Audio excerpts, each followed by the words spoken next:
Hello hello, on se retrouve aujourd'hui pour une nouvelle vidéo et cette fois-ci sur la thématique de Noël. J'avais très envie de faire des petits croquis dans le thème et je me suis dit que ça pouvait être une bonne idée au vu que les vacances, je crois, arrivent très fortement et que vous pouviez avoir des envies de dessiner pendant cette période-là, etc. un peu plus chill. Du coup je me suis dit que j'allais partager un petit peu mes croquis pour l'occasion. Ils sont assez simples à faire et vous pouvez les faire dans votre carnet ou autre, vraiment avec le matériel que vous avez à disposition. Vous n'êtes vraiment pas obligé de faire comme ce que j'ai fait là. Comme d'habitude ce sont des croquis qui sont issus de références. Je suis pas du tout adepte du dessin d'invention, en fait c'est vraiment pas le truc que j'aime le pratiquer le plus. Je peux en faire mais là quand je suis dans cette période un peu dessin de chill, détente, etc. On est là pour poser son cerveau, pour prendre du plaisir et tout. C'est pas le dessin d'invention qui me vient à l'esprit, je vous avoue. J'ai juste envie de dessiner des trucs qui me font kiffer, des trucs jolis que je trouve sur internet ou que j'ai pris éventuellement en photo. Donc voilà, donc c'est pas du tout du dessin d'invention. Je mets juste pas les références à l'écran puisque je ne les ai pas enregistrées comme une quiche, donc je ne les ai pas. Mais c'était très simplement des photos sur Pinterest, donc si vous tapez Christmas picture, un truc comme ça, food, vous devriez possiblement retrouver plus ou moins les mêmes modèles que j'ai fait. Sinon vous pouvez très bien partir des différents croquis que j'ai. De toute façon vous aurez à la fin une visu assez complète de ce que j'ai fait et comme la vidéo peut en accéléré, vous pouvez aussi facilement voir les différents croquis, les différentes étapes et surtout le rendu final. Comme d'hab pour ces croquis là, je suis pas partie avec un crayon de papier, je suis partie avec un crayon de couleur. Vous pouvez tout à fait prendre un crayon de papier, hein, vraiment faites comme vous voulez. Moi là je suis partie dans ma zone de confort à moi qui est de commencer avec une base au crayon de couleur et en fait j'appuie pas beaucoup. Je commence par placer mes volumes et après j'appuie plus fortement sur mon crayon pour avoir le line entre guillemets un peu plus propre.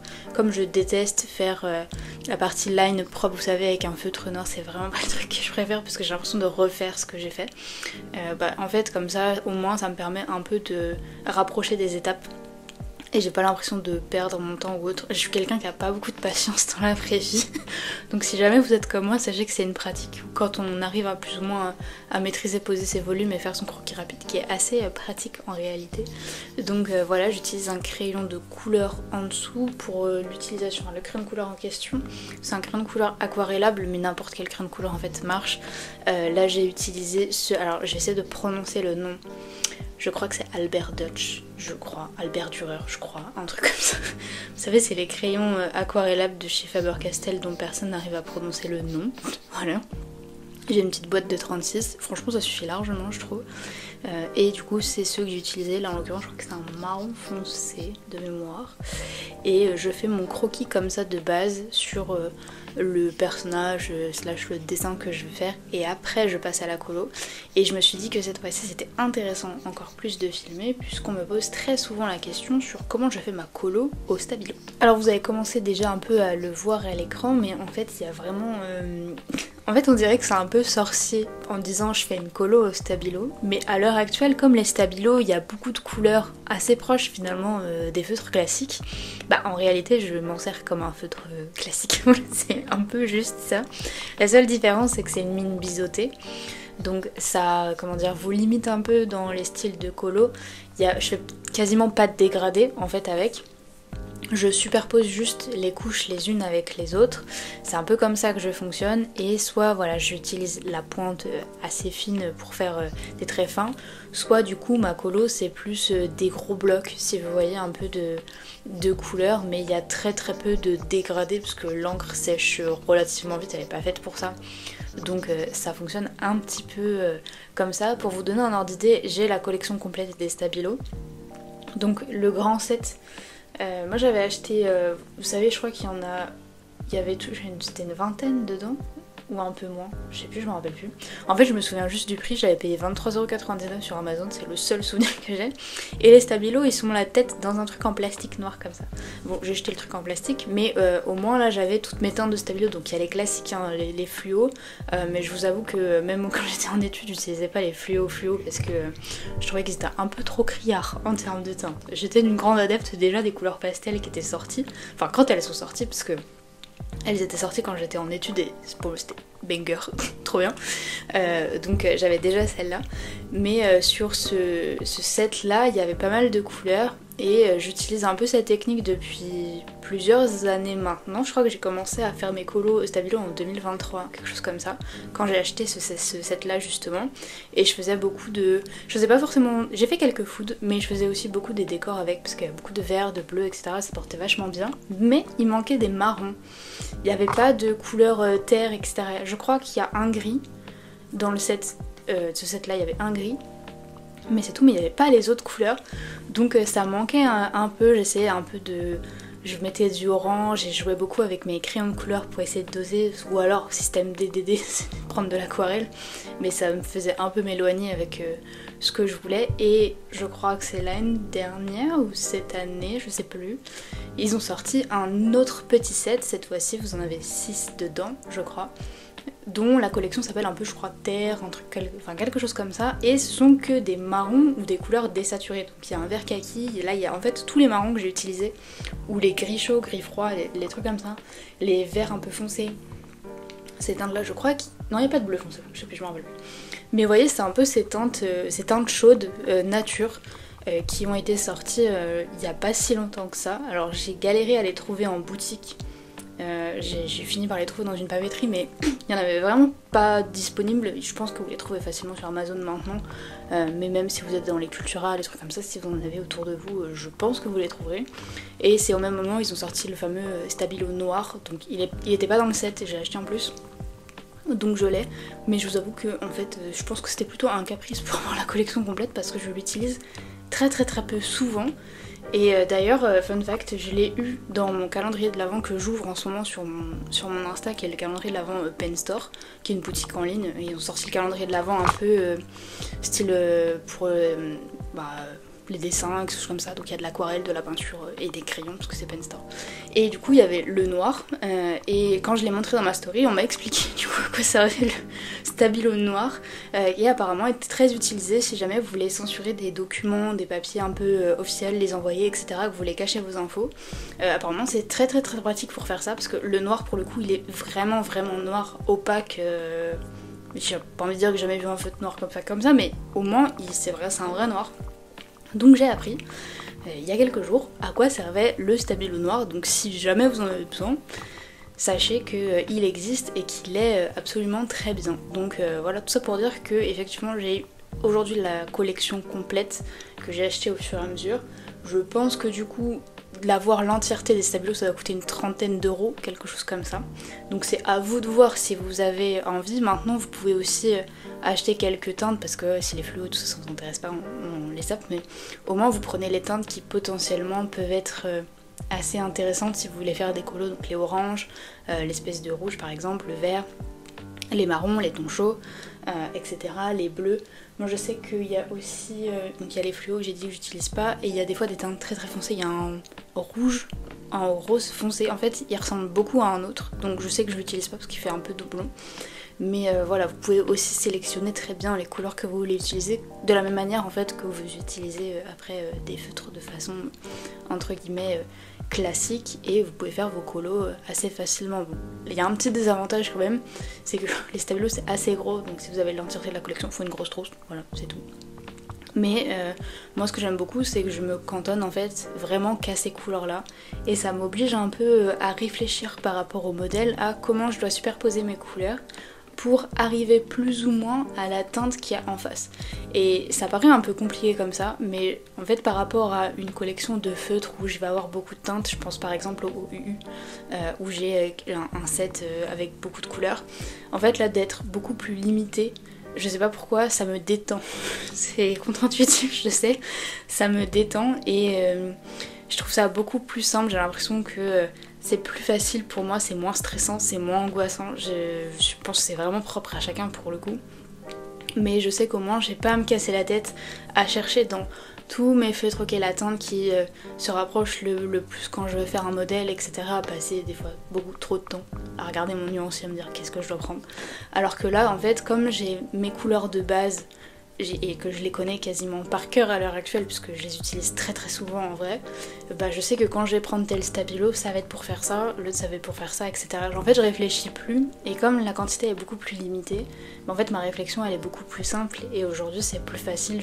Si je veux un orange, j'ai un crayon orange, enfin j'ai un stabilo orange, j'en ai pas 36. Par contre si je veux un orange plutôt froid, je sais que je vais peut-être réfléchir avec des associations de stabilo, des superpositions, pour me dire comment je peux changer ma couleur. Vous voyez par exemple ici je devais faire une ombre. Bon bah j'ai pas de rouge beaucoup plus foncé, c'est pas grave, j'ai mis le gris par dessus et ça a marché très bien. Et là d'ailleurs pour l'ombre en fait je me suis rendu compte que comme mon rouge n'était pas assez sec, ça a déteint sur ma mine grise et du coup ça m'a fait cette ombre un peu rougeâtre, du coup de la couleur qui déborde un peu sur le... ce qui est relativement réaliste en vrai mais qui est totalement involontaire. Parce que du coup ça a déteint sur ma mine, c'est pour ça que je l'ai gribouillé à un côté pour que ça enlève le rouge pour à terme, parce que c'était le même gris que sur l'ombre du bonhomme en pain d'épices juste avant, et on voit que c'est pas du tout la même couleur. Mais on voit que, en fait, c'est un matériel qui est assez versatile. Finalement, si l'encre elle est pas assez sèche, vous pouvez comme ça mélanger un peu des couleurs de même type d'aquarelle. Après, si vous les utilisez diluées comme de l'aquarelle pure, le pigment il va quand même vachement partir. Je vous préviens parce que j'ai déjà fait le test. Si jamais vous voulez le faire, mais moi je sais que j'utilise beaucoup en superposition, donc je fais une couche, après j'en fais une autre, j'en fais une autre, j'en fais une autre, et entre guillemets je m'arrête quand le résultat me convient, et je viens surtout en fait faire des nuances après avec des crayons de couleur. Alors je vous conseille des crayons de couleur qui marquent assez bien quand même. Si vous avez des crayons secs ça va être assez compliqué pour que ça se voit par dessus. Dans tous les cas faites vos tests, vous faites un nuancé avec des stabilos et après vous essayez de faire des taches de couleur avec des crayons de couleur par dessus pour voir ce qui ressort. Moi du coup ce que j'utilise c'est les fameux Albert Dürer là, qu'elle a prononcé tout à l'heure, en tant que crayon aquarelle qui marque vachement bien. Donc les crayons aquarelles c'est un bon plan. Après j'utilise mes crayons polychromos que j'ai depuis des années maintenant, qui fonctionnent assez bien. C'est pas ceux qui marquent le plus honnêtement, si je dois être honnête. Mais ça fait vachement le job parce que c'est des crayons qui sont quand même assez gras. Ceux qui marquent le plus ce sont les Prismacolor je trouve. Mais j'en ai trouvé dernièrement qui marquent encore plus. Je galère à trouver un set. Je pense que je les testerai un peu plus avant d'acheter les sets. C'est les... Je vais arriver. Les Derwent Intense. C'est sur la vidéo c'est celui qui est bleu. Et en fait je viens de me rendre compte que celui que j'ai c'est la version aquarellable en fait, puisqu'il y a un pinceau dessus. Peut-être pour ça que ça marche bien. Je viens de découvrir en même temps que la vidéo. En fait, j'ai jamais fait gaffe qu'il y avait un pinceau. Bref, écoutez, comme quoi les vidéos sont pour tout le monde. Voilà, ceux-là ils marquent, tout ça pour dire que ceux-là ils marquent vachement bien, mais il faut faire attention aux couleurs en fait, tout ce qui est couleur pastel, vous pourrez pas les faire marquer sur des stabilos qui sont foncés. Vous pourrez juste, entre guillemets, utiliser des couleurs plus foncées parce que ça reste un médium qui est traditionnel. Si vous voulez que la couleur claire marque sur la base qui est foncée, il va falloir prendre de la peinture qui est opaque. C'est pour ça que sur certains croquis, et notamment celui en pain d'épices, j'ai utilisé des feutres acryliques. Alors j'en utilise pas beaucoup quand je fais des croquis comme ça, hein. C'est juste des trucs par détail. Et là en l'occurrence j'avais utilisé un clair, c'est un jaune très clair je crois. Ça doit être le 03 ou le 02 il me semble, pour avoir ce côté qui marque un peu sur le foncé, mais j'ai laissé des zones blanches. Parce que je connais ces feutres acryliques. Si vos feutres acryliques ils sont ultra opaques, quelle que soit la couche en dessous, bah en fait j'ai envie de dire vous en fichez, vous en foutez. Mais le mien je sais que ceux-là ils sont pas opaques à 100%. J'arrive pas à trouver des feutres acryliques en teinte très claire qui marquent vraiment sur du foncé, quel que soit... En fait vous avez pas besoin d'en fait 56 couches etc. Je n'arrive pas à en trouver des bons comme ça. Je dis pas qu'ils sont mauvais, c'est des Artix. Ils sont plutôt bien en fait, ils sont corrects, je vais les user jusqu'au bout, mais j'arrive toujours pas quand même à trouver des feutres acryliques comme de la peinture acrylique assez épaisse, vous voyez. Si jamais vous avez déjà utilisé de la peinture acrylique assez épaisse, je pense au Liquitex, je pense aussi au sonnelier que j'ai, vous savez, en petit pot là, bizarre là. Ma description elle est vraiment nulle parce que je sais pas comment le décrire. Les sonneliers, les trucs noirs là, comme ça. Et bah de ceux-là, je sais qu'ils sont très opaques parce que j'en ai, mais je n'arrive pas à trouver des feutres acryliques aussi opaque que ça, mais peut-être tout simplement parce que ça n'existe pas. Voilà, j'en sais rien. Si jamais vous avez des bons plans, n'hésitez pas à me le dire, comme ça je regarderai un peu, j'irai fouiller un peu sur internet. Parce que je sais que j'ai l'habitude des Posca, mais vous le voyez un peu, j'en ai utilisé, c'est ce que j'ai utilisé sur le bonhomme en pain d'épices pour faire le blanc, parce que du coup la mine elle est très fine, et ça c'est un que j'ai racheté il y a pas longtemps parce que mes autres ils étaient trop vieux, mais ça se voit, mais c'est pas encore tout à fait opaque à 100%, parce que je crois que de mémoire, les Posca d'ailleurs ce n'est pas de l'acrylique, c'est de la gouache, mais peut-être que je dis une bêtise. Bref, tout ça pour dire que si jamais vous avez des feutres à peinture comme moi qui ne sont pas à 100% opaques, faut bien penser à laisser les zones de lumière blanches pour que vous puissiez faire vos colos au feutre par dessus et que entre guillemets on voit quand même la teinte. Donc voilà, c'est un peu la gymnastique que j'ai, c'est en fait je colorie que mes zones d'ombre et ma zone de lumière par défaut, je la laisse quasi toujours blanche quand je fais mes croquis au stabilo, donc voilà à peu près la mécanique, comment elle fonctionne et surtout comment je fonctionne avec mes stabilos. Dans tous les cas, c'est un médium alors qui se superpose assez bien parce que je vous l'ai dit, c'est comme ça que je le fais, mais vous pouvez pas non plus faire 50 milliards de couches non plus, parce que comme ça reste de l'eau, ça va dépendre du papier qui est en dessous. Si vous avez du papier très fin, au bout d'un moment le papier boit plus l'eau et boit plus l'encre, donc ça se mélange pas, ça fait des taches, etc. C'est pas beau. Si votre papier il est trop épais, peut-être que le rendu sera moins bon, mais vous pourrez faire plusieurs couches. Bref, faut trouver un peu un entre-deux, faut tester. En fait, je vous ai dit, je fais cette technique depuis pas mal de temps maintenant. Donc en fait, il y a eu une période où je faisais un croquis par jour au stabilo et à chaque fois j'expérimentais un truc de nouveau pour savoir si par exemple je pouvais les superposer avec des crayons de couleur, en l'occurrence ça marche, est-ce que je pouvais les superposer avec de la peinture, est-ce que je pouvais les mélanger avec de l'aquarelle, etc. En fait j'ai vraiment fait plusieurs étapes comme ça, un jour un test si vous voulez, jusqu'à arriver à ma combinaison qui aujourd'hui me plaît bien, me détend, surtout c'est le plus important. En vrai si je pouvais faire full mes croquis quasi au stabilo, je vous jure que je ferais que ça, mais j'ai pas trouvé par exemple la méthode correcte si je dois faire des portraits. Je suis pas encore satisfaite parce que ça manque, je dirais, de finesse, etc. Je suis pas encore totalement satisfaite, mais c'est possible vraiment qu'à terme je fasse quasiment que des croquis dans mon carnet avec ça parce que trop bien. Enfin, hormis les feutres, vous savez ma dernière vidéo que j'ai fait sur comment dire, les feutres fins, est-ce que c'était des Tombow, etc. qui étaient chez Action. En fait ça ressemble un peu à finalement la texture des stabilos, donc j'aime plutôt bien les compléter avec, donc j'en fais quelques-uns aussi avec ça, mais vous verrez que c'est assez facile à prendre en main, et c'est vraiment, pour le coup j'exagère pas, c'est vraiment détendant en fait pour moi. Si jamais vous posez la question, parce que je viens de réfléchir, comme je vous parlais de papier tout à l'heure, celui-ci c'est toujours mon carnet que j'utilise depuis quelques temps maintenant. Du coup c'est un Clairefontaine, je crois que je vous avais dit qu'il faisait 120 grammes, mais je suis partie vérifier sur internet, il me semble que c'est plus du 110 en réalité.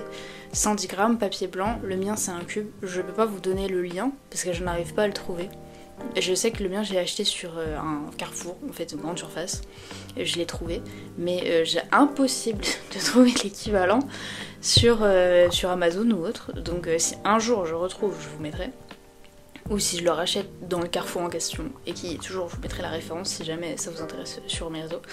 Mais voilà, c'est le carnet que j'utilise, je trouve que quasi tous les médiums vont plutôt bien dessus, les couleurs rentrent bien, et le fait que c'est blanc, je trouve que ça fait beaucoup mieux ressortir les couleurs par la suite, et c'est plus joli, après c'est vraiment question de goût. Et là pour le coup je testais un format carré, bah écoutez c'est vraiment sympa, voilà. Je suis actuellement quasiment, en fait il me reste je crois un quart du carnet, parce que je sais il est sous mes yeux là. Il reste un quart du carnet. Franchement, si j'arrive à bien le terminer avec les vacances là, ce serait incroyable. Je pense que j'aurais jamais fini, je vais être honnête, hein, j'aurais jamais fini un carnet aussi vite, ce qui est plutôt positif. Et donc dans ce cas-là, je ferai un sketchbook tour quand je reviendrai. Mais voilà, donc ça c'est le carnet que j'utilise à l'heure actuelle. Comme je vous disais, je vous conseille pas un papier épais, donc tout ce qui est papier aquarelle et tout, je pense pas que ça fonctionne, mais faites vos tests. Si jamais vous voulez faire cette méthode-là, faites-la sans aucun souci. De toute façon, ça reste mon interprétation et entre guillemets ma façon de faire. Avec les stabilos, je pense pas qu'il y ait de façon de faire optimale tant que vous connaissez, enfin, vous connaissez un peu les couleurs, comment les mélanger, donc un peu de théorie de couleurs de base. Voilà, rien de bien méchant, mais juste quelques notions simples. Vous pouvez entre guillemets utiliser n'importe quel matériel, ça ira fortement. Et surtout, vous pouvez ensuite adapter vraiment le matériel comme vous voulez et faire vos propres interprétations. Vous voyez par exemple sur les modèles, bon, il y a les passions de mais jolies, c'est des photos, il n'y a absolument pas de rose et de violet dessus. Mais mon interprétation artistique, par exemple, de mettre du violet et du rose partout en crayon de couleur sur mes copies. Voilà,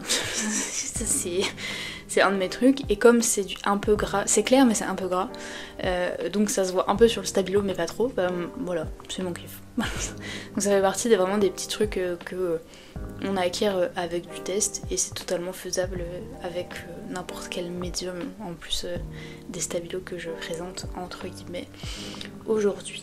Donc voilà, j'espère que ça aura répondu entre guillemets un peu au mystère qui entoure comment je vais utiliser les stabilos. Parce que c'est pour le coup vraiment pas compliqué. Je pense que j'en ferai plus souvent en vidéo si jamais ça peut vous inspirer, vous donner des idées. Et puis en tout cas, moi je vous dis, je vous fais des gros bisous et surtout je vous dis à la prochaine.